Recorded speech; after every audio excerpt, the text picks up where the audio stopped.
All right, so you know what I'm saying? I'm about to start a study session. So if you want to join me on Zoom, I'm going to be on Zoom. It's Monday. It's 5:06. It's July 27th. And Donnie's on. So listen, real quick. If you are a friend of me on my Instagram channel, because some of my videos go on different platforms, some different platforms have different videos. All right, but if you follow me on Penn State Student Union Rapper, okay, I got a couple Instagrams. I got Air Force Lungs, I got a couple different ones. All right, but I got one under my government name, Aarao Cornelio Jr. All right, so listen, here's the thing. You're gonna see some of the discussions, and when you scroll down the timeline and you see the topic of discussions is when police officers need encouragement when they get down, when they experience mental health, whatever, or just abandonment, dealing with not isolation too, but etc. Whatever I studied at Cops Training Portal, as far as not just how to de-escalating somebody, whether they're a person who tends to usually be on the wrong side of the law, or whether they're a government worker, or even a veteran from the military, or even somebody who's still serving, right, who experiences a bad moment. So moments last. Sometimes they need to take a leave of absence. Sometimes they have to be fired. Sometimes they're asked to quit. Sometimes they just need to see somebody behavioral, whatever, you know what I mean? But regardless, this is what I'm saying real quick. It suggests you go on Google, just like the same thing that you're going to study when you study on Coursera, EDX, or whatever. You start studying law, you start studying,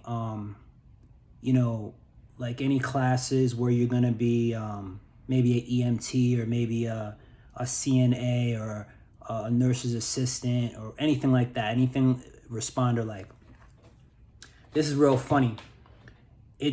People that experience abandonment, in other words, when you come up like you're growing up, you're around a certain type of friends. So let's say you're a musician, so you hang around a lot of musicians.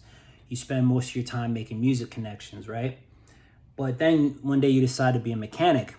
So then you realize you don't know any mechanics. You got to get to know mechanics, because that's the only way you're going to learn how to use tools around the garage, but also how you're going to get a job. You know what I mean? And then you come to realize that mechanics also have bad days, and they go through certain things, and they might want to talk to somebody that's a musician that used to be their friend, but they're not going to understand. You know what I mean? They're going to look at it with you saying, oh yeah, well, well, I know, let's just smoke a blunt and everything will be okay. Or I know, let's go drink a beer. Or I know, you know what I'm saying? So there's a way for a person to encourage you, not just when you're down, but throughout. You know what I'm saying? That's not gonna lead you to those places that are gonna lead you back to falling out of recovery or falling out of sync, right? But also, this is another thing that is gonna cause you to identify.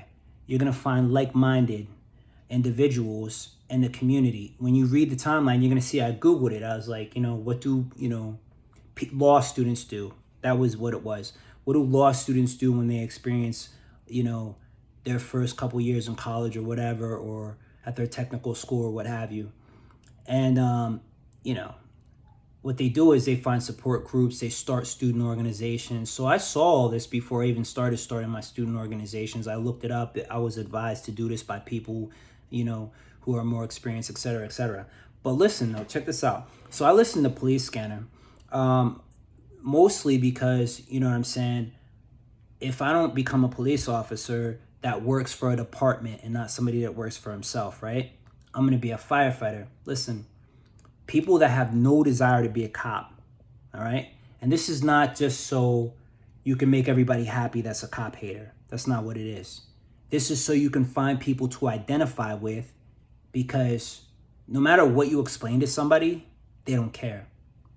But when you have somebody to identify, you're like, yo, man, yesterday I was listening to the scanner, and, I was walking down the street, and it's funny, like how, You notice the people that feel paranoid when you're listening to the scanner. I know, same thing happened to me, right? Because here's the interesting thing. Automatically, and this is the reason why a lot of people, they feel indifference towards these kinds of people, right? We all go through the same thing, that, well, not the same thing, but very close to the same thing.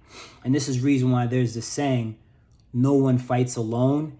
And you see the fire, the fire insignia, or fire department insignia on the t-shirts next to the police department insignia, next to the EMT insignia, and next to the military insignia. All of them, military, EMT, firefighters, and police officers, all go through one common thing, but also security guards too. And it's when you really begin to notice like the difference between you and the people around you, whether it's friends, family, or whatever, right? Or strangers. When you get your first radio, okay? I used to work for University Police at Penn State back in 2004. I'm 46 years old. So this is 22 years ago. Yeah, 22 years ago. I was 24 years old. I got my first job working with the police.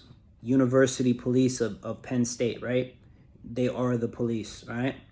So working at the department, right? My job was to, patrol the campus. So I had a beat. So one of the very first things I got a whistle and my uniform, and on my uniform it had a badge. It said, University Police at Penn State, whatever. You know what I'm saying?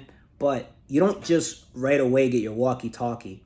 You got to go, and it's not to everybody else it's a walkie-talkie, but to you it's a radio. That's what they call it, radio, all right? So you don't right away get your radio. See, that's the difference between, I don't know what they do in security companies, Allied, Universal, St. Moritz, whatever, because I never been a security guard for a security company. I own my own security company because I had the experience, learning advanced policing by working for University Police, because that's a level above security guard and security officer. You know what I'm saying? So you learn, you go through this probation period. It's like 2 weeks, something like that, 3-4 weeks, 2 paychecks or whatever. I think it's after the second week you get your radio. You get to carry a radio for the first time. But they teach you all of it. First off, they teach you code. So the code out here is different than the code up there. So whatever is, hey, yo, we got a 315 or whatever. Or I'm about to 580, and I'm just saying that randomly. That doesn't mean anything. But obviously, you have the general ones like, obviously 187 means murder. You know what I'm saying? Certain ones, mean robbery or whatever in progress. Obviously, 10-4 means, right away or whatever. You know what I'm saying? But, we have our own things, and we go by that, but on certain, occasions we'll go by something different. So they taught us code, right? So, you know what I'm saying? We use that when we use the radio, because somebody could be listening in on the radio with a police scanner, and they're going to know what you're talking about. And there's somebody that is really like, let's say a terrorist, or somebody that's, a drug dealer, gang member, or whatever, somebody that, doesn't need to know, on a need-to-know basis, we use these codes, right? But here's the funny thing about it. This is what really levels the playing field. But some people don't want the playing field level, right? It's like, imagine if you, you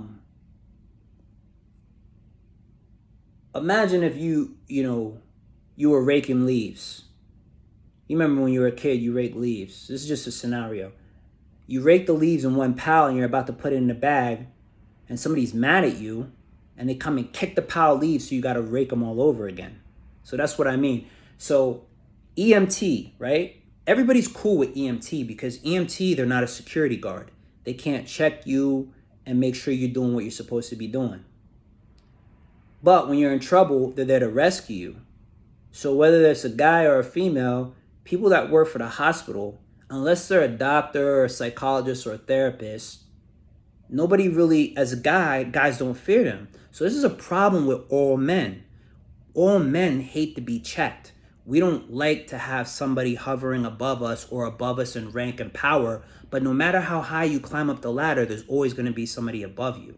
I have to learn that. Everybody have to learn that. But some people, no matter how many times you level the playing field, they're going to kick out the leads. I don't care.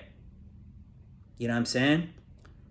When you're in school to be an EMT, okay, or you ride around in an ambulance, a paramedic, you listen to the police scanner, because that's where you're getting dispatched to wherever the incident occurred. Let's say somebody gets shot, or let's say somebody's experiencing a manic episode, or they need psychological attention, whatever it is, or somebody's hyperventilating, somebody's heat what do you call it? They're having a heat stroke, right? Or a heart attack. The police are on their way there. The fire department's on their way there.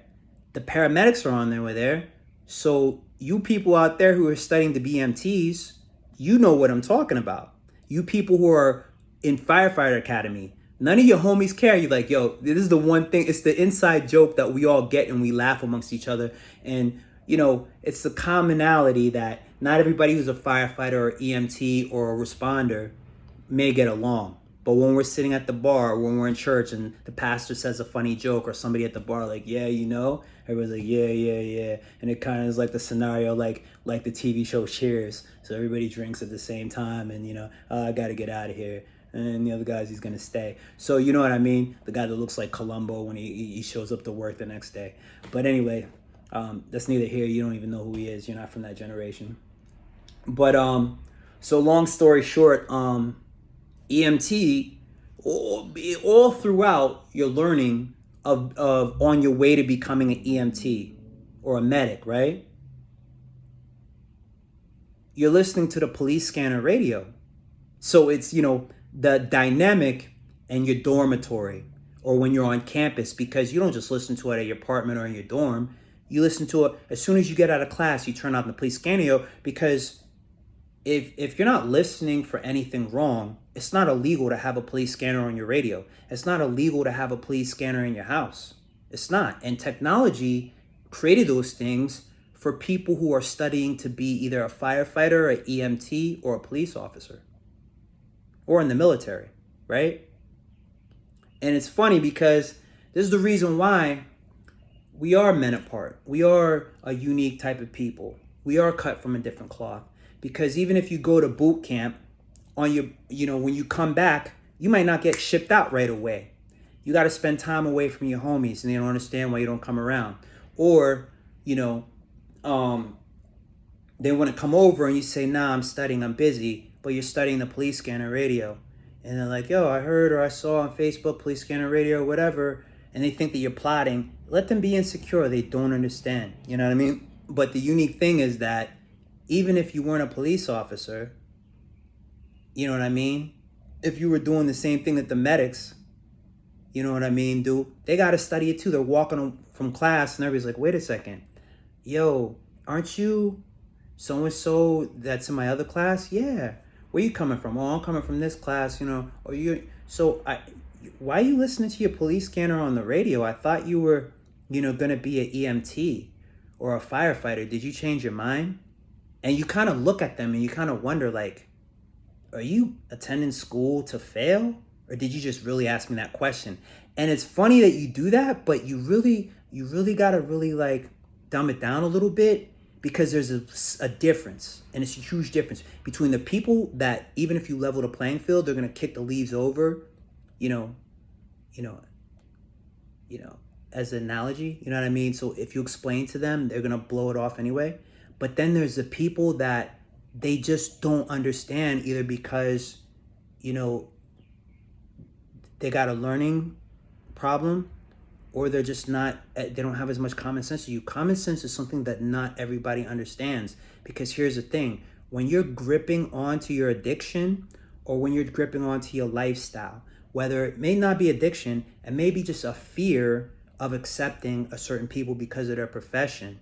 It's kind of like the Matrix. Some people are not ready to be unplugged.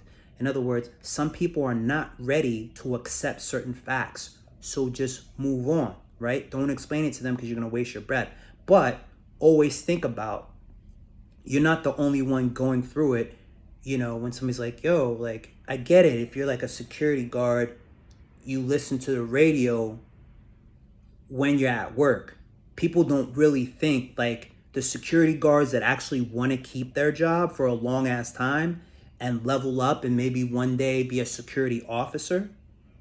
You know what I'm saying? Because believe it or not, you work for Allied. This is what some people don't know at Allied Universal or St. Moritz. Even though I never worked at those places, I know because, again, I worked for the police and I'm in law school. This is what I study. This is what I do. This is my specialty, right? So you can become a security officer. Some people think you only become a security guard. That's because so many people quit before they become a security officer, or they get fired, or they level up and they do become a security officer and people stop hanging around them just because they hear the word officer. Like, yo, you got promoted, but does that mean like you're like doing some weird covert shit? Like you're like, like doing some secret shit that I should think about? And it's like, you still work for Allied Universal. You just got a different level of responsibility, but you're still in the business of security. Okay, for me it's different because I'm a forensics officer. Even though I'm chief security officer of American Muscle Security, that's one thing. That's just bodyguard shit. That's just security for musicians, for shows, for weddings, for graduations, for bachelor parties, bachelorette parties, shit like that, right? Forensics, that's totally different. You know what I'm saying? But you get what I'm saying. So it really doesn't matter. It's not you. It wouldn't even matter if you're an EMT or a security guard, right? It's the signal that sets off a vibe when people are like, and everything, they hear the talk. It's serious people on their way to either rescue people. It's that dead ass vibe, that dead ass frequency that's unlike any other frequency, right? Some people aren't ready to, tune into that, because you don't just tune into that when you become when you're fully transformed. You go with the flow. When there's something wrong, you go and you figure out, let me see what I can do to help everybody. Even though, I might not be the person that does the surgery, I'm going to be there to pass the scalpel or be there to record or whatever. You know what I'm saying? So just know that, and just know that the guys that don't listen to the police scanner at home or whenever you can fit it in on the way from class or wherever you're at, you're going to, how good are you at using your radio when you're at work if you don't practice at home? So just know, when you're practicing, EMTs are practicing, firefighters are practicing. So they might accept them on the occasion where they're being lenient, but firefighters get just as serious. They're going to hold you to the same regard of respect for their service and their passion and just common decency, right? They're going to hold you to the same code that an officer is going to, of police, that an EMT is going to, that a medic, that anybody in that profession is going to, right? It's just going to be in a different, approach or a different style, but it's the same regard. And that is, sacrifice, for others, right? And service, you know what I mean? And what I do for you, eventually you're going to do for me, or somebody else is going to do it. In other words, I work hard for my money, so you better treat me right. Attitude. Okay? So just remember what, you've heard before in any training camp that you've attended. And this is the law that we live by. So we practice in training, so we do in the field. And I quote, all right? We out of here. All right? Join me on Zoom. Fund the police.